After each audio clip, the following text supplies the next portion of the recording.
It is the year 1906. The battle is over. The Dutch have defeated the Balinese. But as the victorious army marched into Denpasar, they would witness one of the most extraordinary acts of resistance in modern history.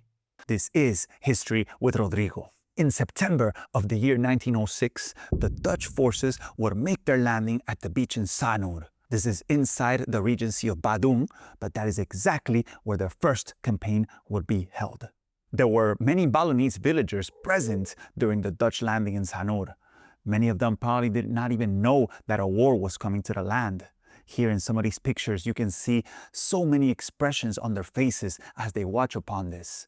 Confusion, fear, just what is going on? After the landing, the Dutch got started with their operations. Their objectives were clear: to end Balinese rule in the regencies of Badung and Tabanan. And first one on the list was the Kingdom of Badung. The Balinese would put up a fierce resistance, but it was futile. The technological disparity between both sides was just too great. I mean, this was the year 1906. The Dutch had World War I style armament with them. The Balinese just, no matter how brave, did not stand a chance. In less than a week, the Balinese had been completely defeated on the field, and so the Dutch were marching triumphant towards the palace of the Raja in Denpasar in order to arrest them and install their own government. But the resistance was far from over. Sitting in his palace in Denpasar, the Raja was aware of the situation. He knew of the defeat of his army, and what would he do next? It is here where he would make a crucial decision. He would call for one final act of defiance against the Dutch. A ritual known as the Puputan. He would call upon the people of his kingdom to come to the palace of the Raja if they wished to participate in this ritual.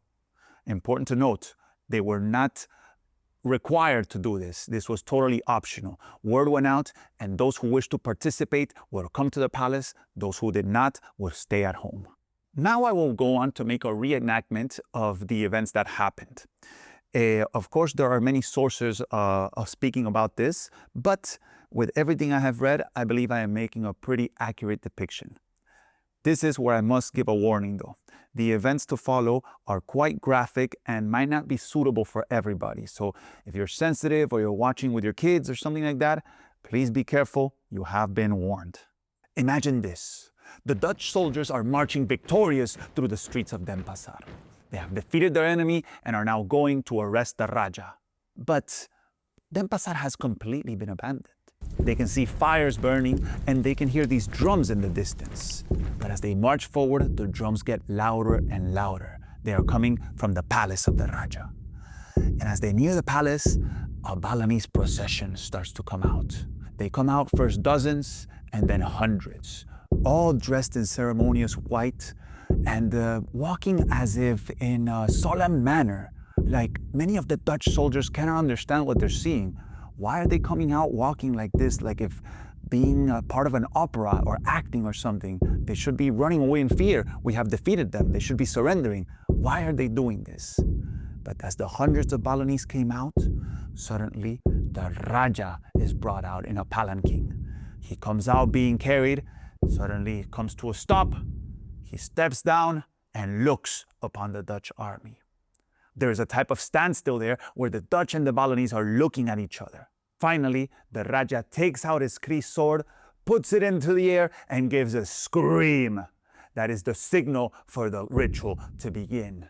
The first thing that happens is his high priest next to him takes out his own Kris sword and stabs the Raja in the heart. And suddenly, the Balinese rush towards the Dutch. The Dutch shoot once, twice, 3 times, but the Balinese are still coming. But then they realize the Balinese are not coming towards us, they're going towards each other. And with krises in hand, they start slashing at each other. Suddenly, the wives of the Raja come out. They pull out their jewelry, throw it mockingly at the Dutch soldiers, and stab their own selves in the heart. It is a massive ritualistic suicide. And it is not just the men and women, but young kids, old men, old women, and even babies in mothers' arms. Many of the Dutch soldiers even throw down their weapons and rush towards the Balinese, trying to stop them from killing each other. By the end of this, There is over 1,000 Balinese dead on the ground and a completely traumatized Dutch army. This is the Puputan of Badung. The year is 1906. So many questions. How could they do this? Why did they do this? And what would be the consequences of such a dramatic event? But perhaps the biggest question is this: how did such a tragedy end up helping preserve Bali's unique culture? The answer lies in what happened next. If you would like to continue exploring this incredible history, check out the full course, How Bali Came to Be, a journey through time from prehistory all the way to the present day, created to help you understand how this beautiful island we all love came to be this way. And if you enjoy this type of storytelling and history, consider subscribing. See you all next time. This is History with Rodrigo.